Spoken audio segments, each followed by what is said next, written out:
রাজশাহী থেকে আমাদের সঙ্গে সরাসরি যুক্ত হচ্ছেন আবরার সাহেদ।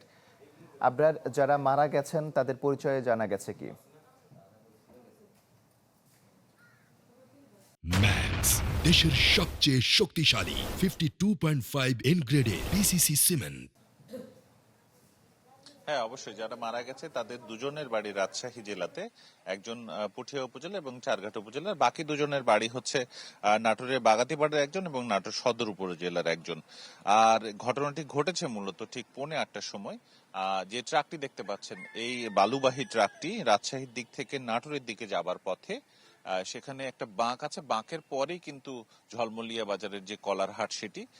সকালবেলায় সেখানে ক্রেতা বিক্রেতার হাঁকডাকে মুখর ছিল এবং এই ট্রাকটি আসলে প্রথমে একটি মাছের ট্রাককে ধাক্কা দেয় এবং তারপরে সেটি সামলাতে না পেরে ওই বাঁকের পরে গিয়ে আসলে হাটের মধ্যে ঢুকে যাওয়ার পরে আসলে ট্রাকটি যেহেতু ভারী ছিল বালিসহ উল্টে যায় মানুষজনের গায়ের উপরে।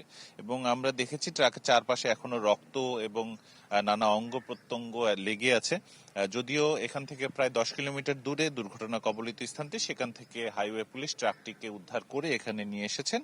এবং যারা মারা গেছেন মূলত তাদের পরিচয় আপনি জানতে চেয়েছেন।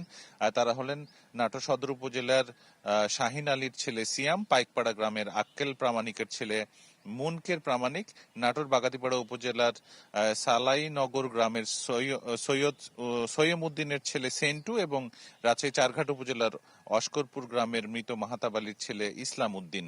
এছাড়া আরো একজন আহত রয়েছেন, জালাল উদ্দিনের ছেলে রায়হান আলী।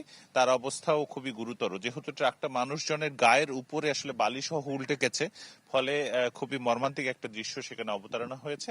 তবে এখন সেখানে কিছুই নেই। হাইওয়ে পুলিশ আসলে পরবর্তী প্রয়োজনীয় ব্যবস্থা নিচ্ছে এবং ট্রাকটিকে পবা হাইওয়ে যে থানা পুলিশ রয়েছে তাদের এখানে জিম্মায় রাখা হয়েছে। তো এই ছিল আমার কাছে রাজশাহী থেকে। আবরার, আপনাকে ধন্যবাদ। রাজশাহী থেকে আমাদের সঙ্গে যুক্ত হয়েছিলেন আবরার সাহেদ।